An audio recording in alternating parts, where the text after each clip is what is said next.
and as they led him away, they seized a man named Simon from Cyrene, who was coming in from the country.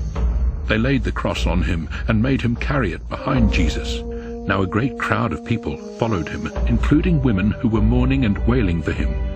Jesus turned to them and said, "Daughters of Jerusalem, do not weep over me, but weep for yourselves and for your children.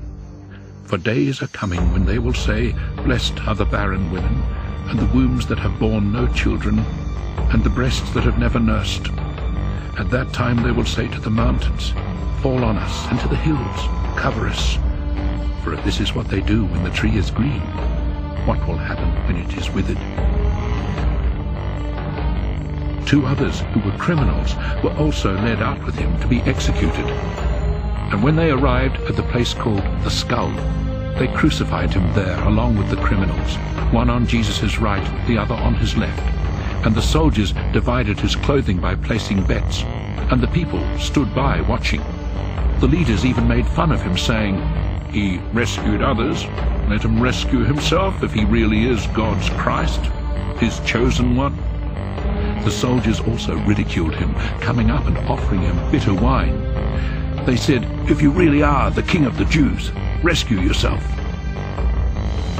There was a placard above him which read, "This is the King of the Jews."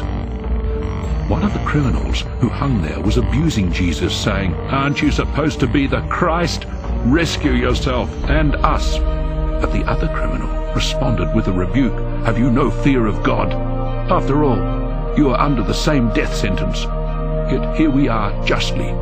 We are receiving what we deserve for our actions, but he has done nothing wrong." Then he said, "Please remember me when you come into your kingdom." And Jesus replied, "I tell you the truth. Today you will be with me in paradise." By this time it was already about midday, but darkness came over the whole land until 3 in the afternoon, because the sun stopped shining. The curtain of the temple was torn down the middle.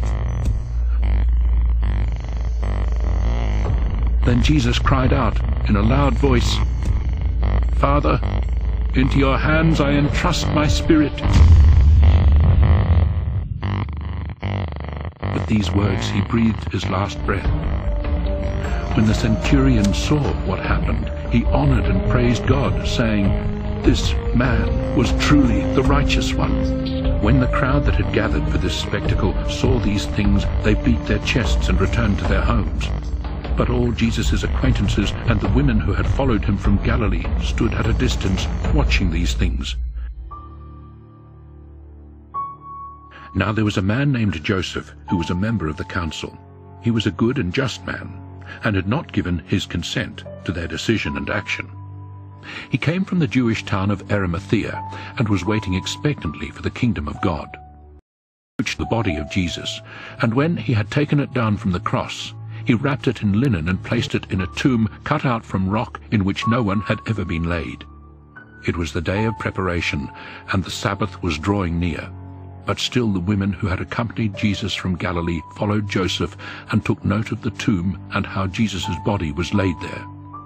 Returning home, they prepared some burial perfumes and lotions, but on the Sabbath day they rested according to the commandment.